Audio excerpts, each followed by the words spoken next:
Pisaste el suelo de mi corazón frío y lo fundiste lento con tu cariño. Me atrajiste a ti como la gravedad. Caí sin miedo, no supe frenar. Como un latido, como un fuerte latido. Mi corazón bajó del cielo herido. En un movimiento tan vertiginoso, llegué a tus brazos y perdí el control. Fuiste mi primer amor, mi principio y mi final.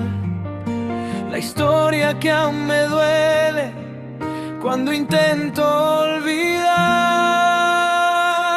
Sonaron trompetas cuando llegaste a mí y otras tantas cuando te vi partir. La primera en mi pecho al conocerte, la segunda al tener que perderte, la tercera suena cuando vuelvo a verte, la cuarta si algún día vuelves a quererme, pero las otras se quedaron en silencio, como los sueños que rompió el tiempo.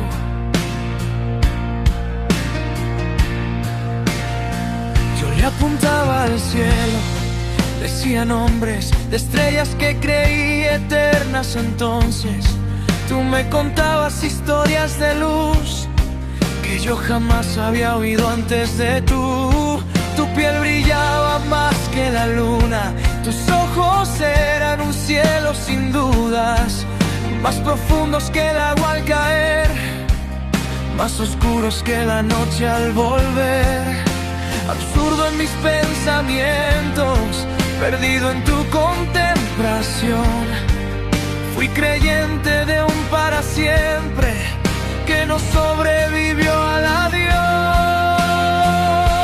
Sonaron trompetas cuando te alejaste, cuando entendí que no regresaste. La quinta nunca me oyó suplicar, la sexta no vio lo que íbamos a lograr. La séptima hablaba de un hogar, de estar juntos hasta el final, pero el eco murió en el viento y me dejó solo con el recuerdo. A veces pienso que fue un milagro haberte conocido, haberte amado.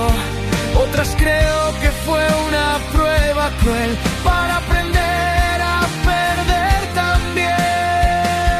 Si alguna trompeta vuelve a sonar, que no sea para prometer más, que sea para cerrar esta herida y dejarte ir,